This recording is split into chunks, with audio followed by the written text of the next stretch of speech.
Welcome to the Power Hour. This is the Tony Espo Show. So I'm very excited to have you guys here on the Tony Espo Show tonight. You know, we have a lot in common, and I know that we have a lot of value to offer to the audience that is tuning in to watch us and listen to us on all different platforms. Tell us a little bit about your backgrounds. Sure. Yeah, so I'm from Southern California originally, joined the Army when I was 17, became a paratrooper, went to Afghanistan, Kandahar province as a soldier, came back, and then I realized that I wanted to be in the film industry. At the time, I was getting my degree in criminal justice. I ended up switching it to film. This is at Cal State Fullerton. And I actually met somebody there while I was on set at a Cal State Fullerton / Chapman set. And she told me about this organization in Hollywood that has all these veterans in it and whatnot. Right. It's called the VFT, now it's called the VME, Veterans in Film and Entertainment. Yeah. So anyways, I went to the events and I met all these people there. It's here in Hollywood, and it was here in Hollywood. And anyways, that really opened up the doors for me to see the film industry in a whole different way. So I was able to get on like big sets. I worked as a production assistant. I worked showing people how to hold weapons, background specialty. I showed James Rode how to jump out of a plane. Very cool. Airborne operational stuff. So anyways, that really helped me kind of get an understanding of the film industry. And then I actually got asked to be a production assistant. So I did some stuff for Grey's Anatomy, other shows or whatnot. And I was just driving around celebrities, doing busy man stuff. And I really got my feet wet into the understanding that, okay, this is not the way to get to the top. And that's, this is not the way to get in the director's chair, is being a production assistant. And so also, let's make it clear to everyone listening and watching that there is no one way to become successful in this industry. There are many, many different routes, and a lot of it really depends or determines on who you know. Otherwise, for sure, relationships are important in this industry. It's all project based, so you really want to stay in touch with everybody. Big time. Yeah, it's 100% about who you know, in my opinion, and merit is second. Yeah. I think we'd all agree to that. But anyways, so, from there, I just, I made some contacts, got to know some people, and then I knew somebody who was a producer who's like, hey, I work at USC part-time, and he was a retired Army colonel, ironically, and he's like, hey, so anyways, he told me about it, and I was like, yeah, I need to go. At this point, I had graduated from my undergrad. And so, while I was doing undergrad, I was doing film, cinematography. I did a music video for Mr. Capone, who's a pretty famous rapper. Brenton Wood, who is a platinum artist way back in the 1950s era. So anyways, I had some credits or whatnot. But when I went to USC, that really opened up my eyes to a whole new level of understanding of technical knowledge of directing and cinematography. Yeah. And I loved going to USC. I mean, it was a much better place than Cal State Fullerton. I'm jealous that you went to USC. That was actually a school that I wanted to go to. Oh, yeah. Of course, being veterans, we thankfully had the government cover our, school tuition. Yeah. But I ended up going to New York Film Academy to get my master's degree. I went to LA Film School to get my bachelor degree in entertainment business. I don't know how you went to USC. They were telling me that it was too expensive. So that's a whole story in itself. Yeah, that is a story in itself. That's great though. Yeah, no, it was a good place to go. I met a lot of good people there. There wasn't a lot of veterans that went to USC, man. Okay. There was a very few amount of veterans. I think I was the only one. That's why. Well, I mean, if you have the GI Bill or you have voc rehab, then you can get them to cover it. Actually, I think that's what it was. I used my bachelor's degree or most of my GI Bill money for my bachelor degree in entertainment business, and then I used voc rehab, the remaining balance of my GI Bill and voc rehab, to pay for my master's. Mm-hmm. They were willing to pay for most of my all of it, as long as it wasn't the cost of what USC tuition is. Yeah. So New York Film Academy was in that budget. Sure. Yeah. Yeah. Andre? Oh, my turn. Okay. Can I pause you real quick before you go? For all of you watching, I am wearing a United States of America flag hat. and my dog tags, of course, because this is a very special episode. It is Memorial Day weekend, which is one big reason, main reason why I invited my veteran friends here, who are also filmmakers, on the show. So not only, we can talk about ourselves because we're doing a lot of amazing things, but veterans that can relate to Memorial Day, and that's something I want to touch base on a little bit Nice. later on the show. But go ahead. Oh boy, I guess my name is Andreisporea. I was born in Brooklyn, New York, originally from Romania, Eastern Europe. And I didn't quite join the military. I got in trouble. I actually did some stupid stuff and I ended up going to jail. So my father had enough money to bail me out, but the judge goes, either you do 6 years in jail or 6 years in the military. So at 17, I'm going to be 18, I chose to do the military instead, instead of spending in county for that long of a time. And after 6 months in the military, I was shipped to Afghanistan. So I was there for about a year and a half.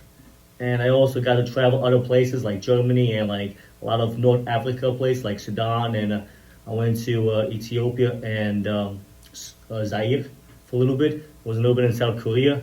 Then I went back to Buffalo, New York.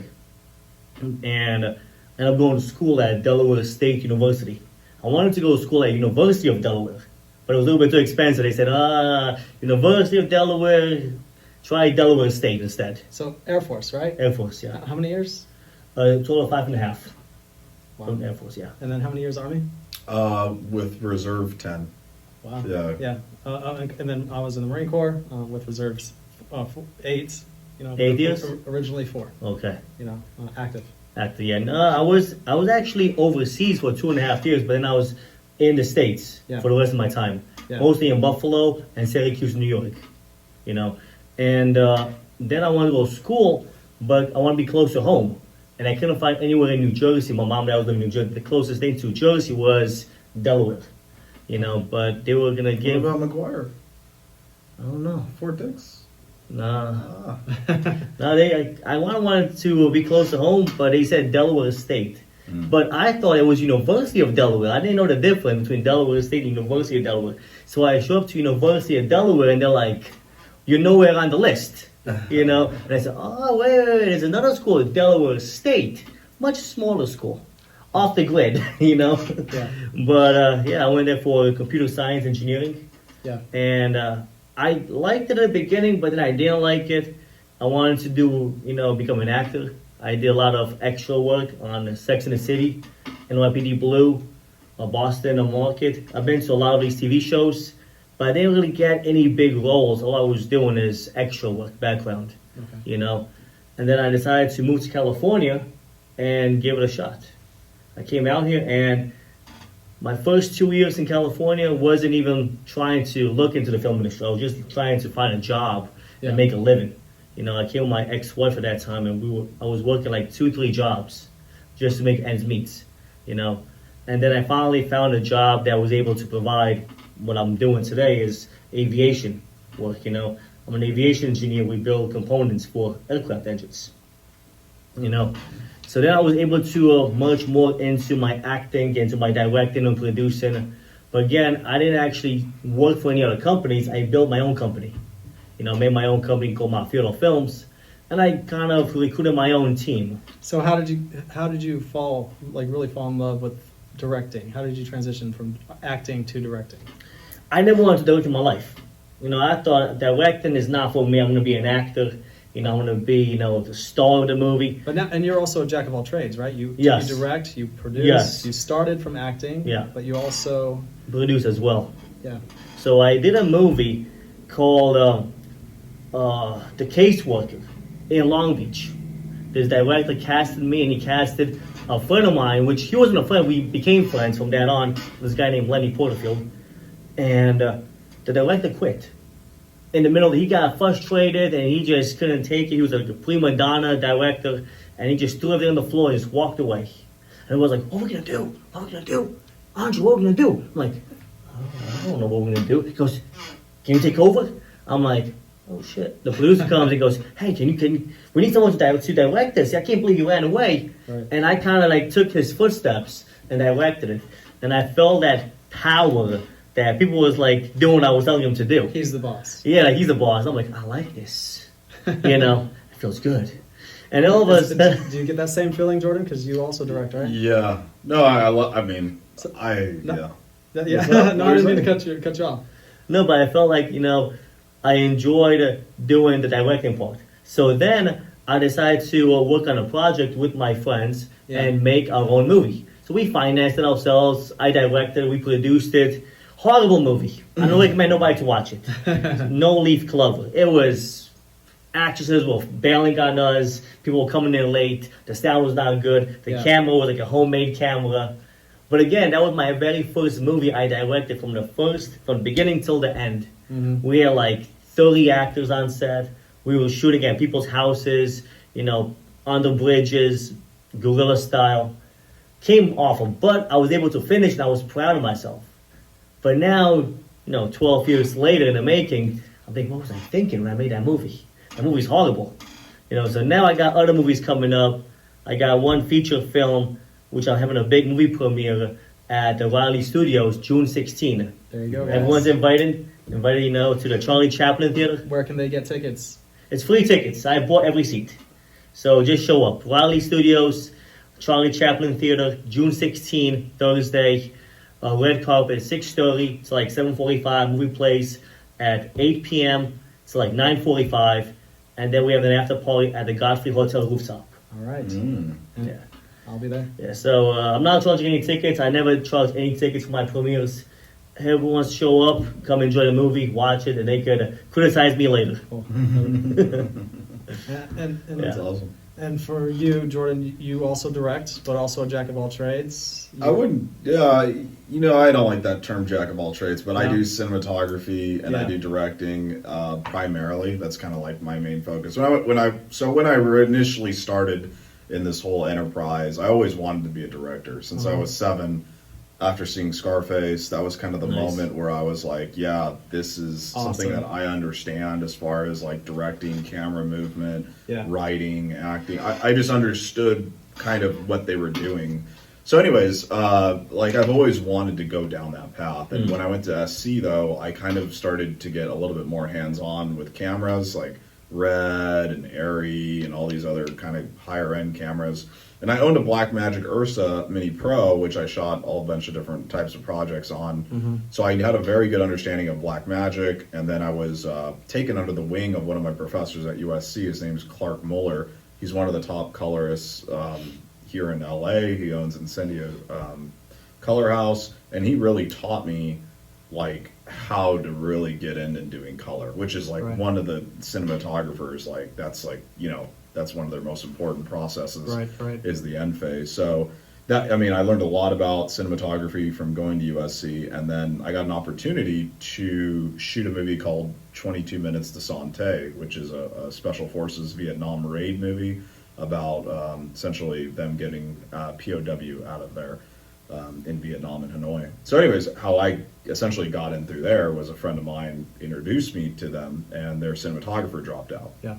So I was helping them do other things towards their production, and they're like, hey, all of a sudden our DP dropped out, and next thing I know, I'm flying out to Arizona, and they built this prison out there and whatnot. It should be coming out fairly soon or whatnot, but very cool. But yeah, so that's kind of like the beginning stages of like, okay, now I'm very confident as a cinematographer because I had, we had union people there. It was like, kind of it was a legitimate project. And you mentioned Vietnam, just to backtrack a little bit. I'm going there next week.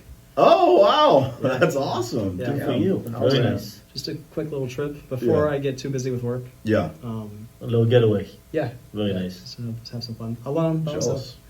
I'm jealous too. Shit. It'll be a great time. Well, that's cool, man. Yeah. Good for you. Enjoy. So when it comes to, since we are all veterans, it's Memorial Day weekend, and I want to keep on track with that. What are your guys' thoughts on veterans, military guys, and women getting into the film industry? Since that's something we're all a part of. Well, it's up to them. If they want to get into it, the door is open.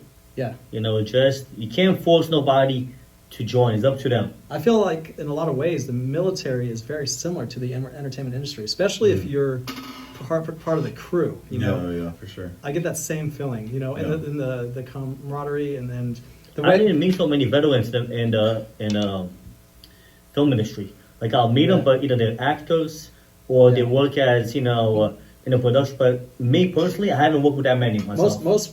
I feel like most veterans do crew work, exactly. Yeah. Crew work. You know, because Grip, it's like lighting. they're carrying around all of the equipment just like you were in the military. Exactly. Hauling around and Cameras too. Right. I mean, you're hauling around a big camera. Instead of machine guns, you now have cameras. Yeah, instead of a 240 Bravo, I mean, I have. So, like, I actually told a contractor that I work with that I do some film work with, and I was like, because I carry an easy rig and it offsets the weight, and the camera that I have, the whole package is probably about 25 pounds, and I mean, that's not too far away from like a 240, and it's like, you have something that offsets the weight on top of it. But like, to carry on to kind of a piggyback, I should say, what he said is like, back in the day, I heard that Humphrey Bogart and a lot of World War II veterans helped restructure crew and scheduling and call sheets and how a production is run, because it's run essentially like a military: shoot, move, and communicate. Yeah, and it's very similar. Something we can easily adapt to,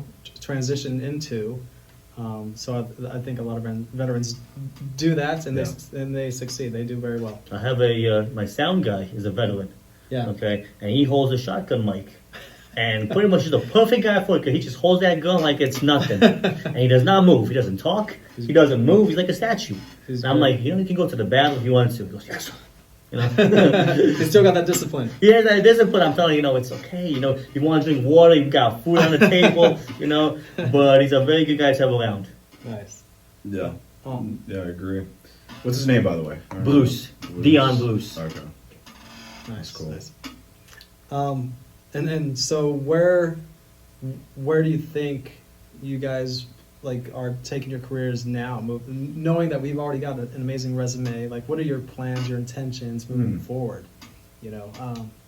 So I also do, I've been trying to dabble in, let's say, into producing. So my father and I have actually been working with a couple production companies. I might have mentioned this to you. My father was an architect, and he's actually connected to film financing. Nice. So in theory, it's a film finance program. Yeah. And it works in tangent with studios or whatnot. So I've been working with a couple producers or whatnot to finance a bunch of films.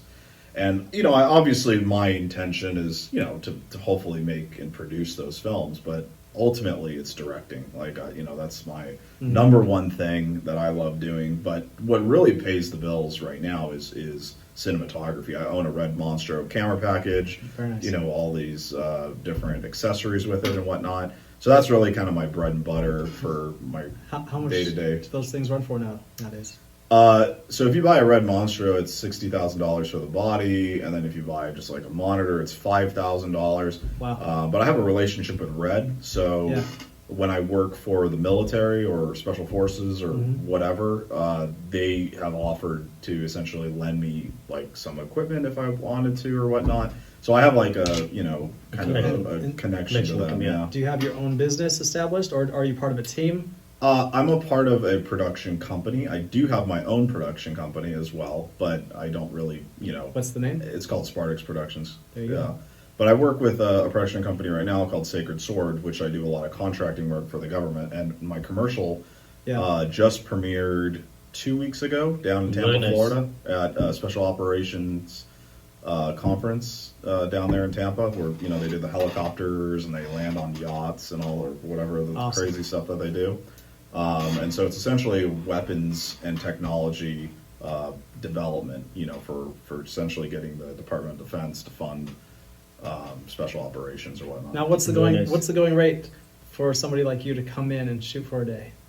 Well, it fluctuates. Depends on what you bring and how long, and the situation, of course. Yeah. But for those that are interested in learning about what you do and have how it works. Yeah. Can you offer them a little bit of advice? Yeah. Tell them what it takes and.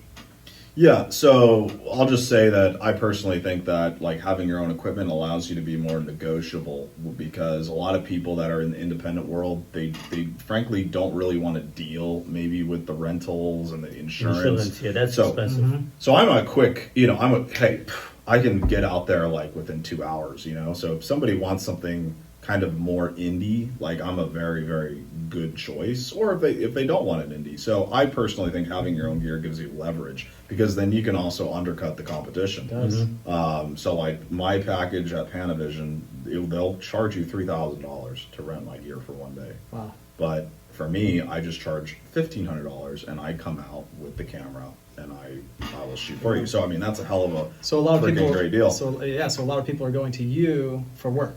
Yes, when they but meet somebody. yes, it's all about who you know. So you Exactly. always are trying to get more and more people to know about you. You're always trying to network. You're always Yeah. trying to get the word out. You're always trying, Yeah. and then at the same time, you want people to understand that you're not just a great deal. Like, you're also a great artist. You also know what you're talking about. You know, and I can also do editing at my house. I shoot in 8K, so I mean, you can do a one-stop shop. So I've actually gotten some commercials that, you know, I'll shoot for them. Those are just easy to bang out or whatever and get people, you know, kind of behind it or whatever. It's obviously a lot bigger to get a feature film kind of, you know, all, as you both know, to get it all squared away and taken care of. So right now I've been really kind of just knocking out commercials as much as possible. But Quick money. Yeah, quick money, exactly. Quicker money. Yeah. Yeah. But, you know, our hearts are all into storytelling, I think, you know, Yeah. at the end of the day. Oh, yeah, Of course. We're artists and business professionals at the same time. Yeah. I never did any commercial, to be honest. I only did like 2 music videos. Mostly was just film. Was a few features. It's actually my 6th feature that's premiering on June 16th. Yeah. And I've done 22 shorts. You know, but again, having your own equipment is a bonus. You know, that's very bonus. Definitely. I have a friend of mine that I have equipment, but I have a friend of mine who comes and runs my own equipment. So we have a Black Magic and a Red camera. So we got a friend of mine who is actually a DP, and he'll actually use our cameras and our lenses, and he'll film. Okay, yeah, we pay him. Everybody gets paid on set. And I have my sound guy, we have makeup artist. We have a whole pretty much crew. We're not that big at those big movie companies, but we have about 7-8 people behind the camera, and about, I don't know, like 6-7 actors on set during that one time. And we try to bang it out about 12-13 days to do a feature film. Yeah, yeah. You know, it's all indie work. You know, we don't do those big monster movies with the big trucks and they block the whole streets and permits. Is that something you have interest in pursuing later on in the future? Well, it'll be nice, don't get me wrong, but it costs a lot of money these days. Of course. And a lot of my films, me and my producer, we finance it ourselves. Right. Okay? Right. And then we got distribution overseas in South America and Mexico. We make our money back, but we don't really are balling from it. What are some ways that you? Well, you said you do the funding yourself. Yes. Are you pulling loans? I mean, is that No is loans. that getting We too have the personal? money. Is that getting too personal? I mean, like No, we never pull a loan. But there's a lot of ways to go about funding the films, depending on the size of them. And In the movie industry, getting funded, a lot of people will take a risk with you. You don't have any investors. It's all you and your team. I have investors, but they're independent investors. Got it. Okay, so we'll have like this guy investor. He'll say, "I'll give you some money, but you gotta do me a favor. You can use my house and market my business. Put my business in your movie, okay? Or, you know, I have a child or a daughter or a son who can be in the movie, and I'll give you some money for it." So we'll take a lot of those, investors. Yeah. And I have a guy who actually has been in all my movies, and he actually gave me money for every film he's been in, you know. But again, all my films are indie films. Now we know who to go to when we need money. All right. Most of my films are under $50,000, all my features. Okay. But the equipment, we own all the equipment. So Yeah. again, we don't have to rent any equipment. We don't have to, go out of our way and rent cameras or lights or mics. We own them all. One thing once in a while we have to rent is a lens. In case we need a different kind of lens for the camera, a different view, we'll probably have to go out and rent it, but that's pretty cheaply. Yeah. And what costs money mostly is the crew. Because we pay all the crew, Of course. we pay all the actors, the actresses, actors, even the background we pay, we give them something. Because nobody wants to come do it for free. Of course. I mean, they will do it for free, but you pay for what you get. Yeah. If You get people that are more experienced, you're going to exactly. I did a movie with some guy, and he got everybody for free, and I'm looking, going, where's you find these people off them, from the tents, from outside. It was they're free workers, honestly. I'm like, Yeah, so Yeah, I see like that. to do casting, and we get people who can actually perform. So you like to do the independent stuff, Yes. the most, and but you're trying to do bigger production stuff, right? It's really no. I mean, it's Give and take? it's really The independent. production, still. the big Yeah. companies Yeah. want to control you a lot. Yeah, It's I don't like being controlled too much when it comes to the film but industry. you wouldn't pass up an opportunity if it was given to you. No, of course not. not. No. But I'm still in the independent world. Yeah, I'm not Yeah. shooting major motion pictures right now. One day I would love to do that, of course. But yeah, I mean, it's similar. You know, you got to be Yeah. able to have a small crew. You got to be able to move fast. Same thing for me. I rent my own lens depending on the project. I run a lot with the ingenue lens because it's just something that I can zoom in and out really quickly. So it really depends on project to project basis. But yeah, I usually have a small crew, as well. I'd like to have at least an AC, and that's another thing you have to explain to clients is like, you need to have a healthy skeleton crew Right. in order to make something look really, really nice. I learned that the hard way because when I made my first movie, which is horrible, I had a lot of my friends come and join, but they didn't know nothing about film. So I had to teach each one of them to do something. Oh, but they were more just fooling around, thinking it was fun and games, and I was the one stressing out, doing my best to make a good movie. Yeah. And I'm like, you know what? I'm not gonna get my buddies to help me out because all they want to do is hang out and chill, and You can, yeah. and they look at the girls all day. They look like creepos, So I end up finding individuals who are willing to learn, are willing to pursue even not a career but a hobby in the film industry, who is willing to come and help you and be part of a crew, be part of a team. Yeah. Like my friend Bruce, who is a former army guy. Yeah. He likes being there. Like he has 2 jobs and he has kids, but he'll come because he wants to be part of a team. He wants to be part of a crew. And he goes, I don't want to get paid. I just want to come hang out with you guys and be part of a team. Of course, we give him some money because we don't feel bad. I'm not gonna make him drive Do that for to the nothing. guy, yeah, of course. But it's like we became a family. Like a crew, like a unit, pretty much. Yeah. And we make these movies, and in the end, we're all proud of ourselves because we don't have the $1 million. I met a lot of filmmakers that come to my movie premieres with scripts. And go, hey, I have a movie too, but I'm looking for $1 million. Let's produce this. Everybody in the city has a movie. Everyone has a script. Just go to any Starbucks. Just let's sit down and just listen to them talk. Everyone has a movie. Finding the money is always the most challenging part. I had this one guy, he flew from Florida to meet me. I have no idea who he was, but a friend of mine connected to this guy that he had an Oscar-winning movie. First of all, it was written in a wrong format. Okay? Word? I think it was Notepad. Okay? But it was like 300 pages. It was like a novel booklet about that thick. And he wanted like $2 million. Oh wow! And he you goes- paid him, right? You pulled it out in between Yeah, the money from your couch, right? He took me out to a restaurant. I think it was Cheesecake Factory, and he pulled out a booklet like a dictionary, and I was looking at it going, "What do I get myself into?" And he goes, "This is an Oscar-winning movie. I guarantee you, this will win the Oscar, the Golden Globe. I just need $2 million." So this guy took me to Cheesecake Factory, and he's talking about his movie that's an Oscar-winning movie. And this guy was not a kid. I mean, he was a 60-year-old man. He was very serious. And he asked me for $2 million. I thought he was joking. Because I started laughing, And he goes, what's so funny? $2 million, I can get you $25 million from this movie. And I'm like, put me in a little spot, because everybody thinks, because I finance my own movies, that I'm doing $1 million movies. I don't do $1 million movies. Because I always ask somebody, why do you need that $1 million to make a movie? If you're creative enough and you know how to go around the little hoop holes in the wall, you can actually make a good movie, without $1 million. But again, you need to own your own equipment because rentals and insurance can take a lot of your budget away. Yeah. And with locations, you gotta know the studios, make friends with the studio owners. Maybe he'll give you a night shoot and it'll be half the price. Or he'll give you on a Sunday or on a Monday when nobody wants to shoot those days. You take that day, and it's like a quarter of a price from what the real studio cost you. Or you'll shoot in somebody's house that's a big house. You become a network with him. Or you kind of negotiate with other people for locations. And that's how you're able to save your money. And you try to work it out. And when it comes to editing, Me and my producer, we do all the editing ourselves. We do all the color grading, all the sound effects.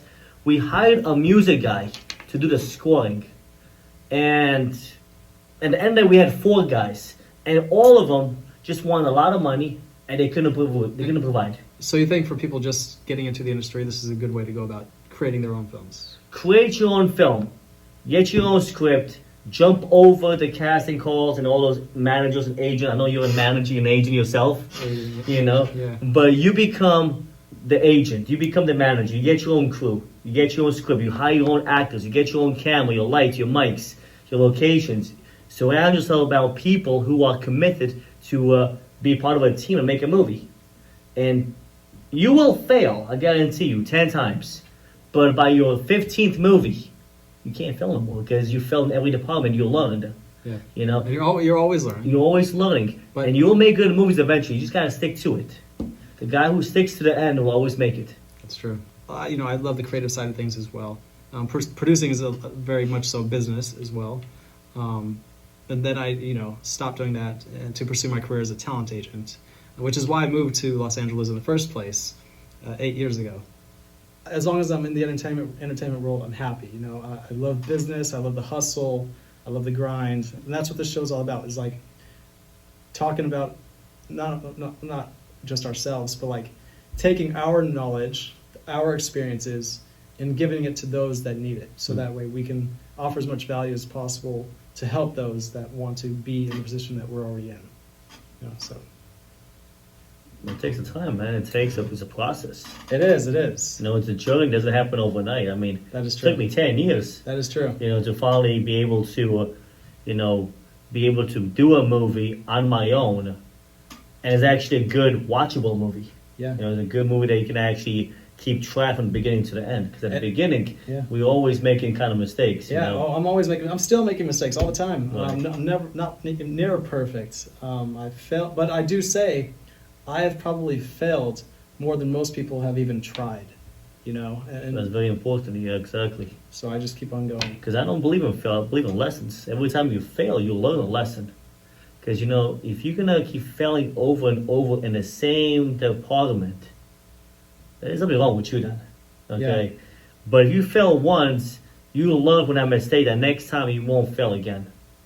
And of course, I never went to film school. I learned on my own. Okay, so I had to learn every department on my own. That's impressive. From a camera guy, directing, producing, to I was doing makeup at one time. My makeup art, I couldn't afford a makeup artist at one time. I was like, how hard can it be? And I just started doing the best thing I can. And I was doing grip, I was being an AC, I was doing a camera guy, I was moving equipment around, while my friend's crew was just watching me because they didn't know what the hell they were doing. Yeah. So I was going all around learning every single department. So when I get somebody on my team, I always let go of the weakest link. So if we make a movie now, I look around who was on my team, who was worth keeping and who was worth letting go. So if I let somebody go, it's not because I didn't like the person, but because I'm going for success. And you can't keep the same people over and over again who doesn't want to learn, who's just going to drag you back and keep you at the same level. It's true. So if I let go of people, you might lose a friend because they might think it's a personal thing, but it's just business. To me, it's business and it's a passion that I like doing. I've been doing it for last 12, 13 years. It comes from the heart. And when you invest in your own personal money, you have very little room for mistakes. That is true. That's true. And then that's one challenging thing with this industry and the things that we try to do is it's all based on relationships, mm-hmm. right? But then at the same time, you have to make decisions that you don't want to make because it's business. Of course. And so you got to have those boundaries with your friends and whoever else you're working with, and then say, listen, hopefully people don't take it too personal, unless you really do something wrong. And I had to let go of my cousin. I mean, my cousin came from another state, and I gave him a job on my film car. I'm not going to name his name. He knows who he is. And I gave him a little job, something so small on the set to do, and he just blew it up. And I gave him to go to pick up some stuff and move things around. He just couldn't do it. He was just dragging and lacking because he's like, whoa, Andrei's my cousin, I can get away with it. But I had to let him go. Yeah. And I had to get someone else who is not family nor a friend, but he's willing to do it for a trade and want to be part of a team and get a job done. If that's what I have to do. That's what I have to do, exactly. So you might make bad terms with other people, family, close friends, but they need to understand, I'm serious when I make a movie. I don't play G.I. Joe, movies. I actually make movies with passion and love, and it comes from the heart. And if I invest my own money, I don't got time to waste. It's like we got some people on us saying, oh, don't worry, if we can't get it done today, we'll come back tomorrow. No, I don't have this location tomorrow. Yeah. This location I paid for today is very pricey. For my budget, I can't afford to shoot tomorrow or next week. It's a one-day shoot. Either we get it now or we're fucked. Excuse my language. Do or die. Yeah. Exactly. Sure. And if my crew's going to back me up, whoever backs me up, they're not going to be in my next movie next time.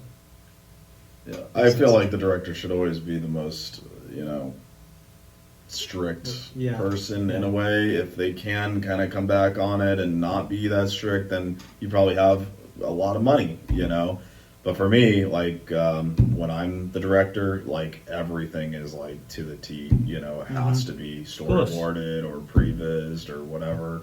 I think that's ultimately insanely important for the success of a project, especially if you got something that's $10,000 location or something like that, course, and if you're putting your money into it or you don't have tomorrow, you gotta do that day. And a lot of people don't understand that, but it's about taking the resources that you can get and putting it into something that you hopefully are going to get a return on your investment. So, it's a very competitive and hard business. I actually think being a cinematographer has been kind of chill, kind of nice.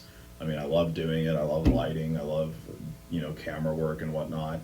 And it's something that I feel like I can do very efficiently and still understand the director is I've been in the director's chair. I can understand, I can be the right-hand man. So for me, I'm kind of okay with being both in a way, and fluctuating as a director, cinematographer. But no, I love it. I couldn't imagine myself doing anything else. How has your guys' weekend been?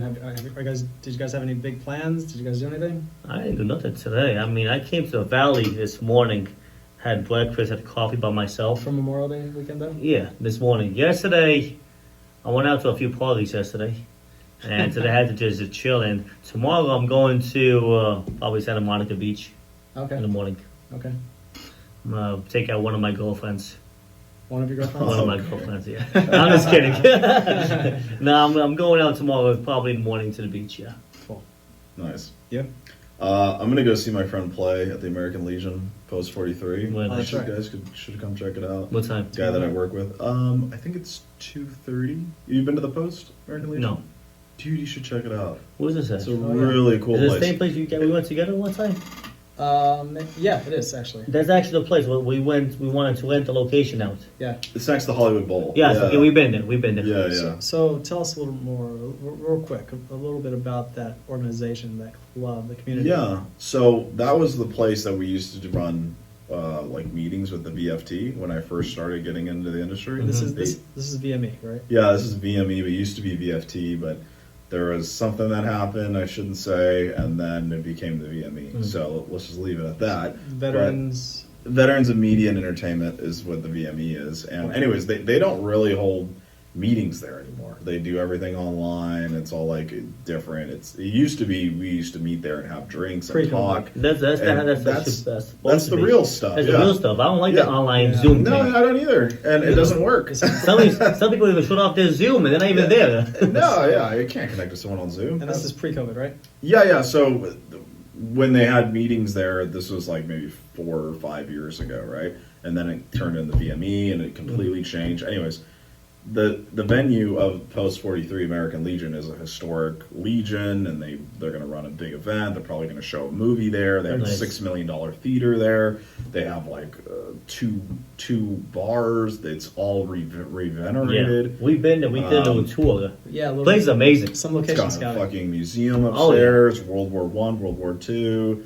You've been there. You know what I'm talking about. But for people that that haven't, I mean, it's a really cool place to check out. My buddy, who I work with, who, like I mentioned, who I work with as a contractor for US SOCOM, he's going to be playing there at 2:30 tomorrow. What's he playing? Is it a band? I think he's or? playing bass.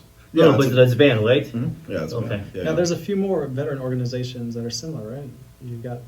There's Got Your Six, which is different, and they're more about like making sure that messaging is showing veterans in like a fair light. Because what's happened, and I actually just talked to Vogue magazine about this, but it's really the hero or the villain or the victim, right? So that's all you see like within military people. You don't see people that are ever in between that are just like, you know, normal, high functioning people. And then also the branding of PTSD has gone way over on the deep end. So like if you tell someone you're a veteran, they're like, oh, well, are you like not okay? crazy? Yeah. Are you okay? No, for real. Like, and it's like real shit. And it's like kind of offensive. And it's like, really? Like, I mean, you get it a lot here in LA. It's not as much when you go through the other parts of the country, but it's something I think New York and California has the most of it. Okay. They're like, okay. Yep. Have you been to a doctor? You've been to any psychologists going on? I mean, It's no, not- I'm fine, you know. Yeah. But if something is wrong, there's nothing wrong with going out there to get checked. There's nothing wrong getting Yeah. checked, exactly. Absolutely. They're out there to help you out. Okay. But it also hurts, I think, the broader population when like we're all demonized in a way. And anyways, Got Your Six, what they do is they try to combat that. And then there's MVP, which is actually having I've heard of that a one as walk well. tomorrow at Santa Monica Pier. And Yeah, I'll be there. Are you going to MVP? No, I know it is. I know it's happening tomorrow. You should link up with these guys. But it's at like 7 a.m. Oh, shit. Maybe Yeah, I know. I'm like, No. you lost me. I'm at going to be there 7 around a.m. like 11 or something. Yeah. 7. Yeah. But no, they're doing a walk from Santa Monica Pier. Okay. And I think they're going to I know they were doing it. memorial I just didn't know ceremony. what time it was. I thought it was like in the afternoon. I got the flyer. I can send it to Yeah, you. give it to me. Yeah. The only walk I've done was the Silkies hike. The Silkies hike with Donnie. Donnie and, Yeah. and his organization, his crew. Yeah. Yeah, that's a lot of fun. Was it? Yeah, my feet are always sore at the end of that though. Yeah. I didn't do it. I've never done Silkies. Yeah. I've met Donnie O'Malley a handful of times. I know him fairly well. Yeah. Oh, cool. But yeah, I didn't go on the Silkies thing at all. That's a whole nother story. Yeah, that one gets a little crazy. Yeah. Everyone's a little rowdy. But yeah, no, that looks like a fun hike. I should do it one day. But the MVP one is, you know, a little bit more tame, less, rambunctious, you could say. Not a bunch of crazy veterans in their underwear, drinking on the street. Yeah. I think there was one in Las For a good Vegas. cause. For a good cause. Right. There was one in Las Vegas. They were all wearing American flags. They were like in their underwear and in pink shirts, and they were yelling, and they were all veterans. And it's to support those that have committed suicide. We do Yeah. a mile for every person that commits suicide every single day. Yeah. Wow. Yeah. So. It's sad that they do, because the people who do commit suicide, it's all on everybody. If you go to the military and you come out and you feel like something's wrong, or you don't feel the love, there is help out there. There is. Okay? You gotta talk to people, open up. Don't keep that hate inside you that the world hates you. Because there is help out there that you can actually go and get, help. There's nothing wrong with going out there. That's right. Because that's what it's sad. It's very sad when I hear a lot of vets commit suicide or they drug overdose because of depression. Yeah, it You is know. sad. It happens too often. It does. Reach out to the VA hospital. They do have a lot of resources. They do, and not just the VA. Other organizations. There's other organizations that had to help the vets. There's help out there, and it's sad to see a lot of homeless vets out there too. Yeah. Yeah. That's crushing. A lot of people don't understand, but what is, to your guys' opinion, between Veterans Day? What's the difference between Veterans Day and Memorial Day? Can we explain that to Sure. those that Yeah. need a better understanding of that? Yeah, Veterans Day is for anyone that successfully completed their contract as a military personnel, right? Yeah, They're considered a veteran. And the Memorial Day is obviously for the people that died in combat. exactly. Yeah. And So Veterans Day. We have the big cemetery right there off the 405. yeah, the West LA. What's the Cemetery. exactly? Yeah. Yeah. And there's a veteran that's I don't know. That's what. That's where they're. That's what. Sorry, that's where they're going. So, Oh, is that Santa what Monica Monica Pier to that one? Yeah. yeah. So- Yeah. So It's a walk. I don't think I can make it anymore. it's not just about barbecuing and drinking beer and hanging out with your friends. So. No. People take that as a little getaway fun, but course. really Memorial Day is because of everybody that lost their lives and they gave everything they had Of for course. this country. Of course. You know, and a lot of times they died in vain because in the military a lot of accidents happen. Yeah. Okay, and these kids that died, they're like 18, 19-year-old. I mean, when I was 18, 19 in Afghanistan, I shouldn't be seeing what I just saw when I saw back there. There are things that no kid should be seeing. It's like watching a movie, but it's a real movie. Mm-hmm. Okay, and it's fun and game when you play video games, Medal of Honor, and it's another thing when you're actually out there in the real life. Yeah. You know, And yeah. And a lot of people don't realize the difference, like they play a lot of video games growing up and then they join the military thinking that's what it's going to be like. no, the one that plays video games don't join the military. I just want to say thank you so much for being on this podcast. Thank you for having Thanks us. for having Being us. part of the first episode of the Tony Espo Show. Absolutely. You guys are awesome. I look forward to doing many more shows and bringing you guys back on. Yeah. Thank you. And I hope everybody who watched it and tuned in, visually, or if you're listening to this, learned something. Hopefully you got something out of it. And until next time, happy Memorial Day weekend. Happy Memorial. And we'll see you soon. Have a good one. Sure.